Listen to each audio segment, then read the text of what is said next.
Hello Swift learners, how are you all? Welcome to our channel Swift Learn. Swift Learn is a platform that is providing you 100% live interactive classes with one-to-one interaction because we are only taking 6 students in a batch. And not only this, we are providing you so many subjective tests, practice tests, and so many activities. So if still not you have not booked a free trial class with us, then just go and book a free trial class with us. I am sure you will surely enjoy our classes where we are doing a lot of activities to understand each and every topic of a particular subject. So go, it's free, then enjoy it to the most. And for this, so for the students who are there with me, subscribe our channel and press the bell icon, and yes, do share as much as possible. We surely want to grow into a very big family, so share every time. If you really like our videos, then share it as much as possible to your family, to your friends, and so that everybody can get access to learn. Here we are providing you free ICSE courses of maths and science and English, so why not everybody should get benefit, right?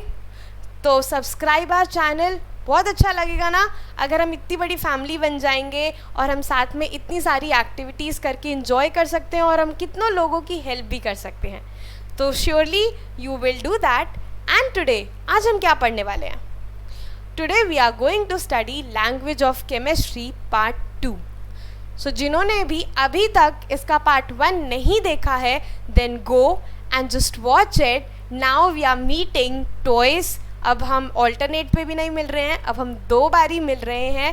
तो now अब हमारा connection और ज़्यादा strong हो चुका है. तो अब नहीं चलेगा, अब किसी का ऐसा नहीं रहना चाहिए कि हमारा ये चैप्टर रह गया है. सबका कंप्लीट हो जाएगा और जिसको जो डाउट होता है they can definitely ask me. Soon we will be meeting again. तो now we are doing this chapter and yes, to understand it better आपको क्या देखना पड़ेगा? First session. तो just go and revise that session and then come back and see this session again. So today what we are going to learn, आज हम पढ़ेंगे how a chemical formula is being formed, how different compounds are being formed, and what is valency and octet rule and how it is involved in that. आज हम समझेंगे कि valency और octet rule को समझते हुए हम किसी भी चीज़ का केमिकल फॉर्मूला कैसे ड्राइव कर सकते हैं. हम ये भी समझेंगे कि उस केमिकल फॉर्मूले से हम पूरा का पूरा कंपाउंड कैसे समझ सकते हैं. बेसिकली एक तरीका समझा रहे हैं जिससे आपको कुछ भी क्राम करने की ज़रूरत नहीं है, आपको कुछ भी रटना नहीं पड़ेगा. आपको वैलेंसी निकालने का तरीका तो मैं ऑलरेडी सेशन 1 में बता चुकी हूँ, और अब उसी वैलेंसी को यूज़ करते हुए आप कैसे केमिकल फॉर्मूला बनाओगे ये आज समझ जाओगे. उसके बाद कुछ याद नहीं करना, आपको सब आता है, राइट? तो स्टार्ट करें. तो सब अपना रेडी हैं, अपने नोट्स बुक अपने पेन्स लेकर फटाफट से हम अपना स्टार्ट करते हैं सेम एनर्जी के साथ. तो आज हम अपना स्टार्ट करेंगे केमिकल फॉर्मूला. क्या होता है ये chemical formula? What do we mean by that? What is it? हमें तो मैम ने जब लास्ट टाइम बताया था तब हमें तो ये समझ आया था कि कुछ वाटर होता है, कुछ एटम्स कंबाइन करते हैं. फॉर्मूला मतलब फॉर्मूले को समझने के लिए मैंने लास्ट सेशन में जो सिंबल्स बताए हैं वो याद करने पड़ेंगे, क्योंकि वो सिंबल्स ही आपको केमिकल फॉर्मूला बता सकते हैं.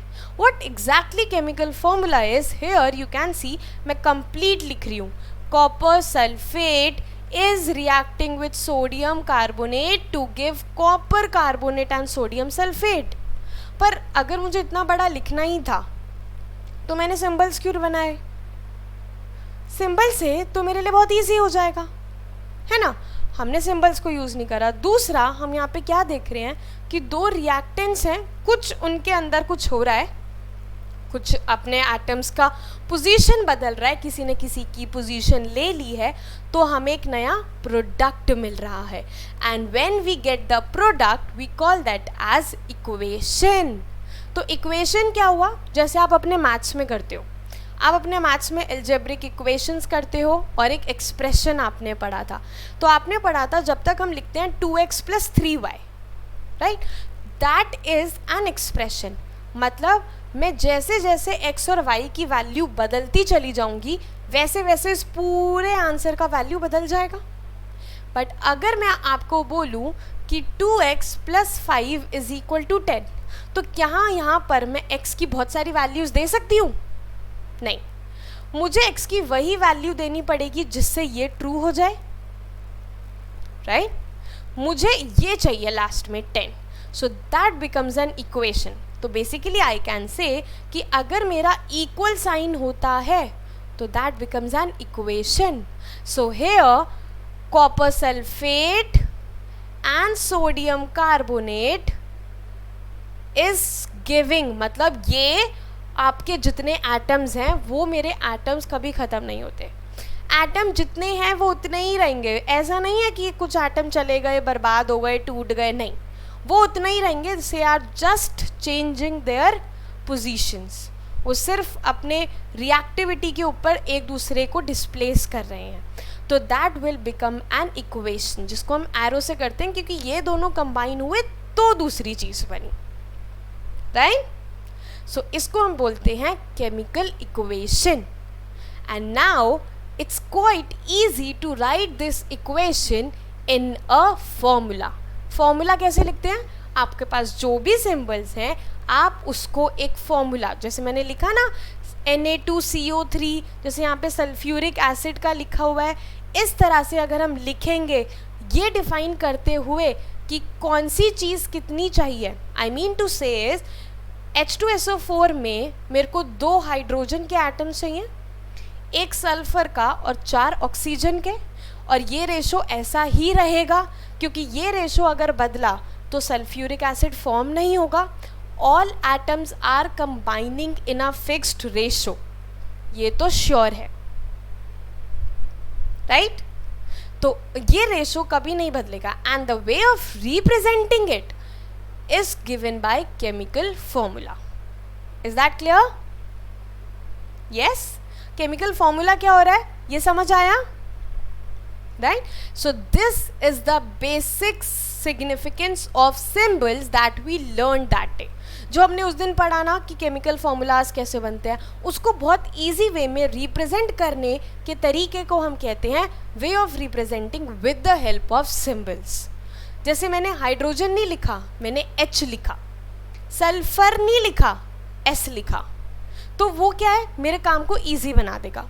और जो दूसरा बहुत समझना चाहता है कि मुझे ना इस चीज़ का बहुत बेसिक बता दो, मुझे इस चीज़ का क्रिस्प दे दो, तो वो उनको हम सिर्फ सीधा फॉर्मूला दिखा देते हैं कि इसमें ये चीज़ यूज़ हुई है। But for that what do we need to learn? For that we need to learn valency. Chemical formula कैसे फॉर्म होता है उसके लिए समझना ज़रूरी है वैलेंसी।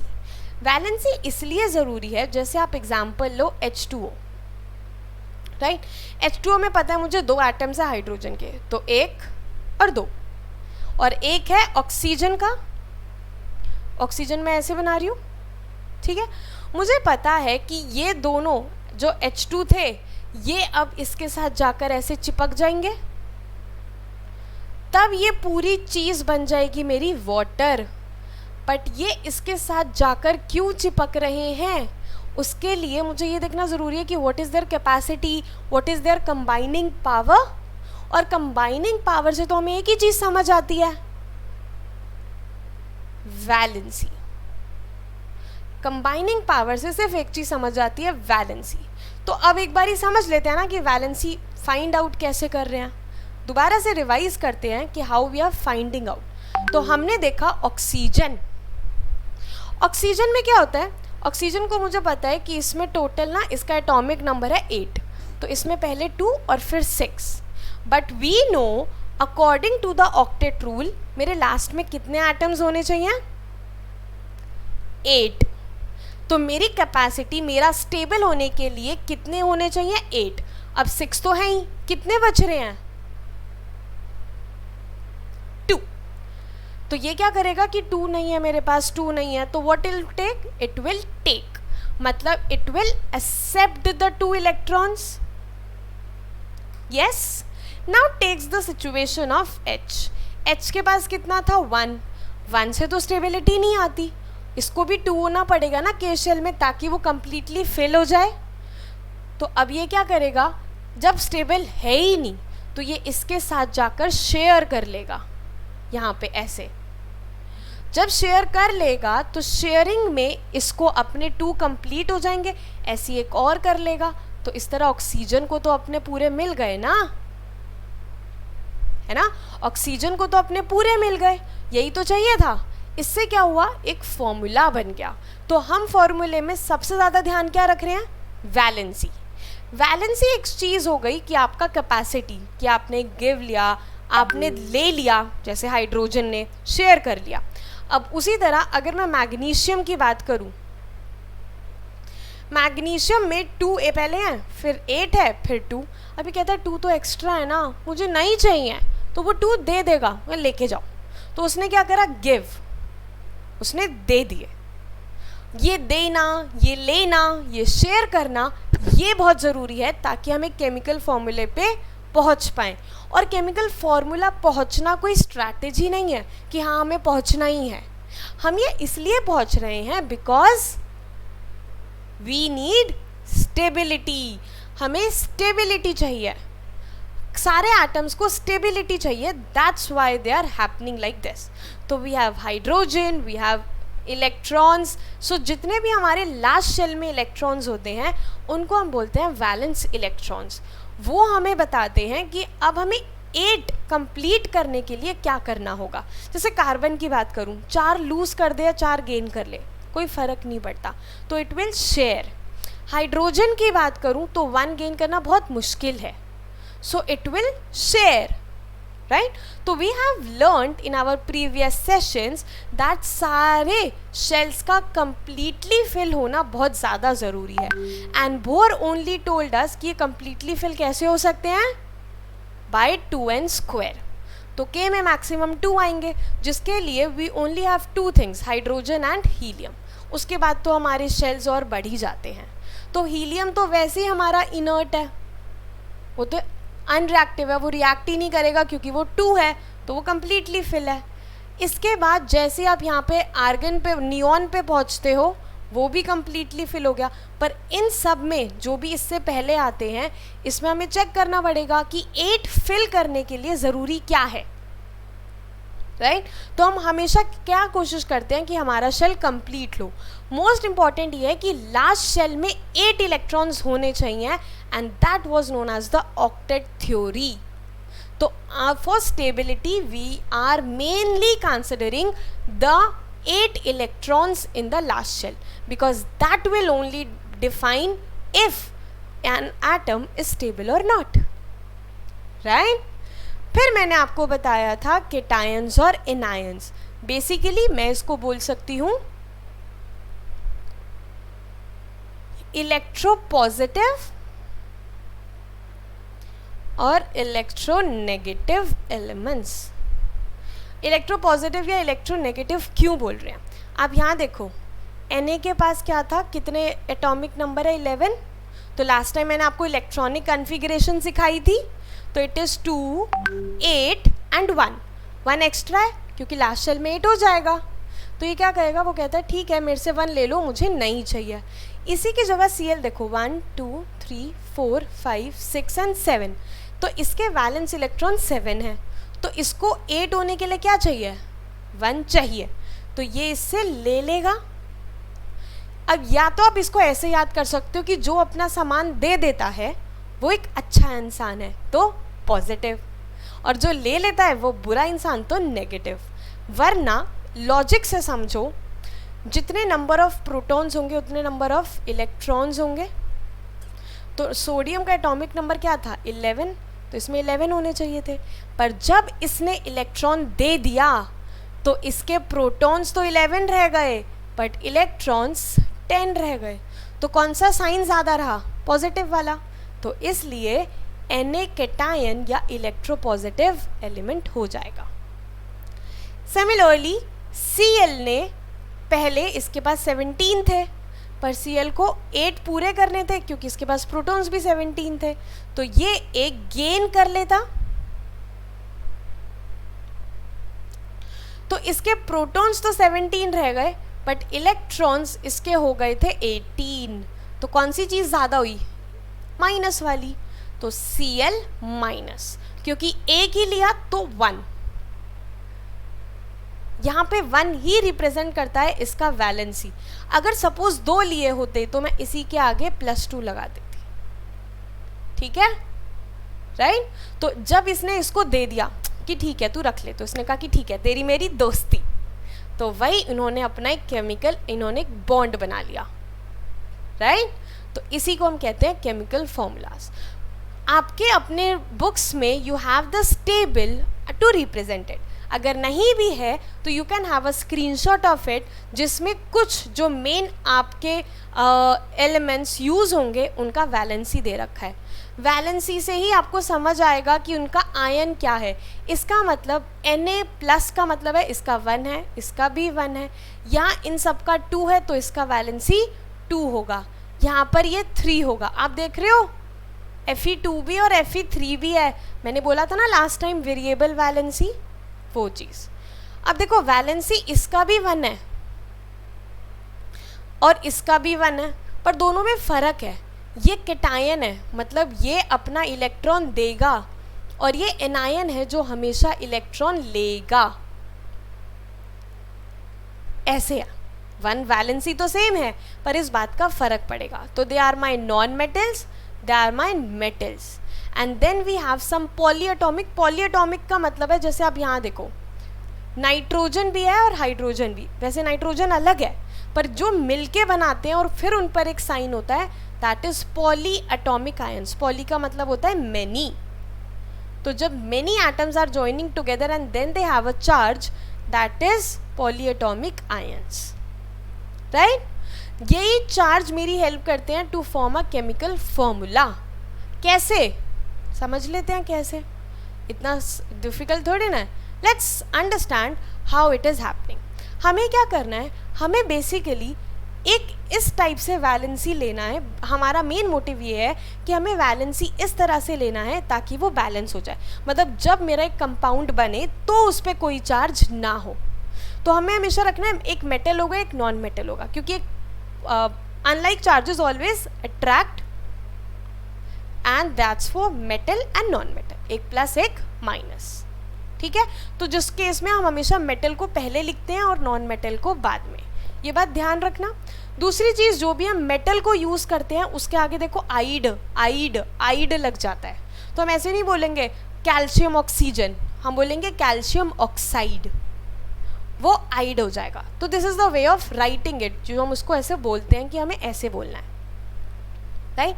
कुछ सिंपल से देख लेते हैं, जैसे HCl देखो कैसे हो रहा है।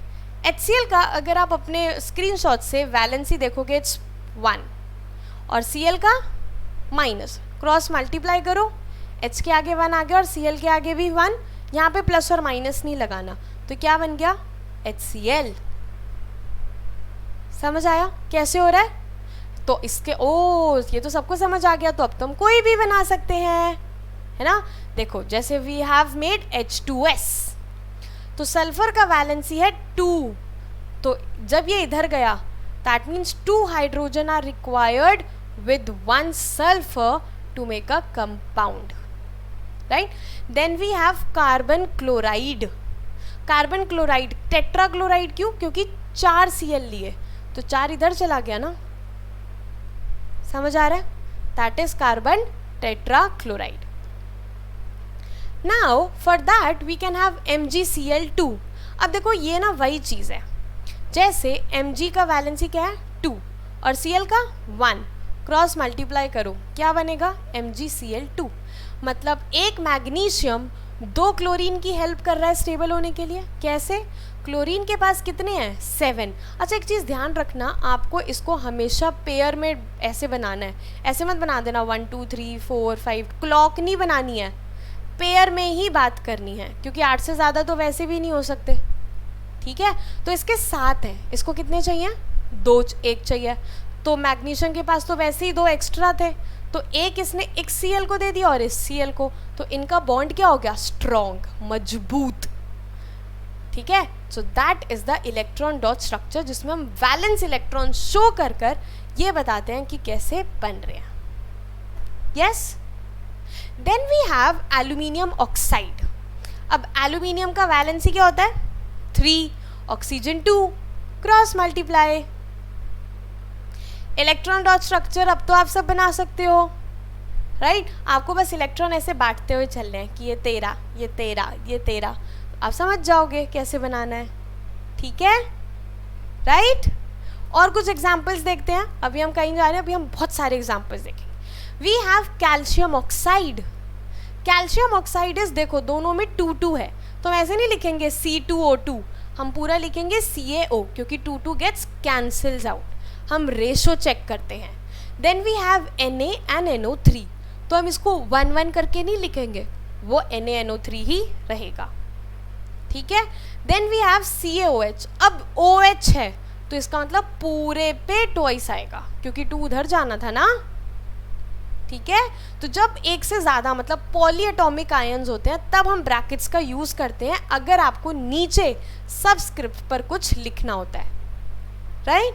तो basically what we have studied is कि yes we can also make chemical formula like this. Then we have Na2CO3, तो यहाँ पर आपको बॉक्स बनाने की कोई ज़रूरत नहीं है। देन वी हैव 2 हेयर, तो स्टार्टिंग में लग जाएगा और लास्ट में कुछ नहीं लगेगा, right? I hope that is clear. तो how many atoms are there in H2S? कितने एटम्स हो गए H2S में? जरा देखो, H2S, 2 hydrogen and 1 of sulphur. Simple, right? So we have studied how chemical formulas can be made and we have understood about it. Now you will be surprised to know कि ये जो हमारा Atlantic Ocean है, जो अच्छा आप सबको ना कमेंट सेक्शन में ये बताना है, मैं नहीं बता रही हूँ, मैं भी बताने वाली थी, पर अब सब एक्टिव हो जाएंगे और सबको ये बताना है that which is the largest ocean in the world. सबको कमेंट सेक्शन में बताना है, सबका वेट होगा कि which is the largest ocean in the world. ये सेकेंड लार्जेस्ट है, आपको लार्जेस्ट बताना है।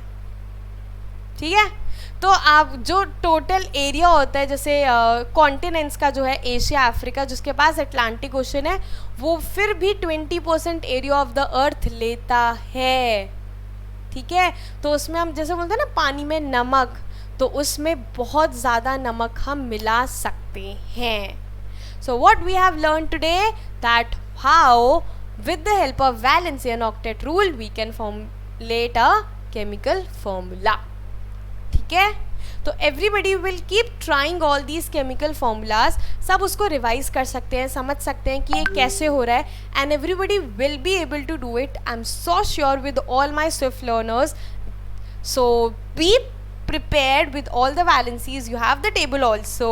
Practice it as much as possible. But before going anywhere, I'm again giving you some questions. कुछ करते हैं। Chemical formula of magnesium chloride. अच्छा, magnesium पहले वाले लिख लेते हैं, है ना? CaCuAl and Ca।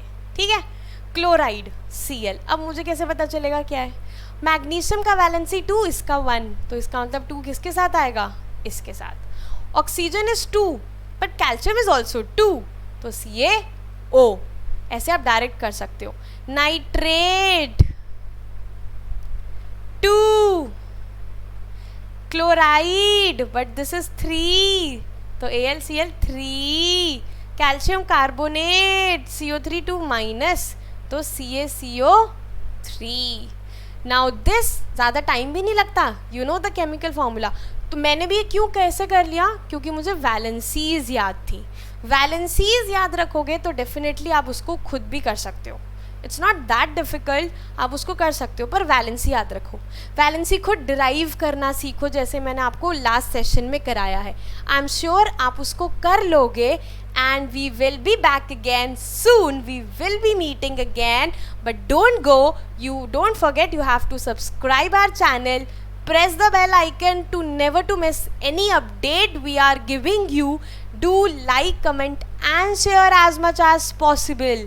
We will be meet again. That's all for today, all my Swift learners. Bye.